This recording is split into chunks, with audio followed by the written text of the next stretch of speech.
The American Revolution was inspired by a disagreement with the taxes imposed by the British and the acts that they passed that interfered with daily life. The Enlightenment thinkers looked to the leaders of Greece and Rome to see how a government should be run. The British crown disregarded the anger of the American people. However, the British did send troops to protect the American people. The French, on the other hand, were upset because they were stricken by famine and unreasonable taxes that usually resulted in peasants giving up their crops because they couldn't pay. And while this was going on, the French nobles were eating like kings. The peasants had hardly any rights, and the French government didn't know what they were doing to the people.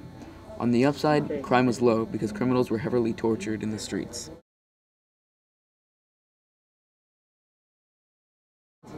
In America, people are starting to take action. Thomas Paine writes a book called Common Sense, which states his displeasure with the British government.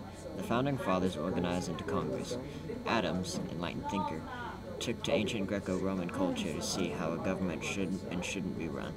People got together and threw the Boston Tea Party to protest the tax on tea by throwing 342 crates of it into the harbor.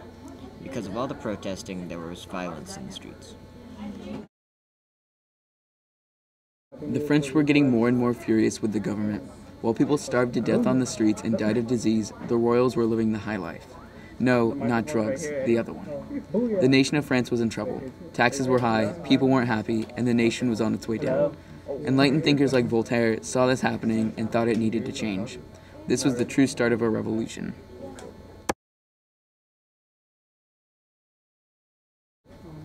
In America, battles are erupting, the first being Lexington and Concord. George Washington helped by leading some major battles. Thomas Jefferson writes the Declaration of Independence. The Congress meets and revises it so it is entirely different, and then they sign it. Enlightenment ideals greatly influenced Thomas Jefferson to want independence.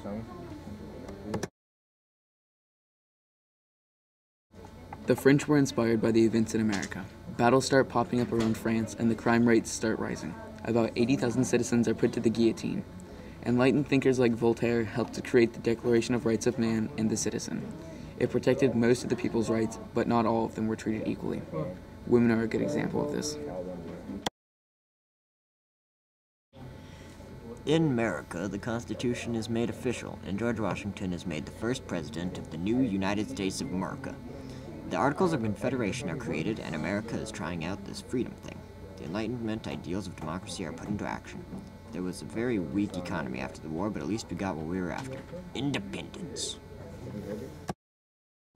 The French were happy because the pesky royals were put to the guillotine, along with some other 80,000 unlucky citizens.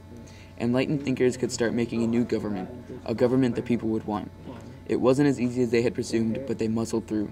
With a weak economy and starving people, France started to rise from the ashes.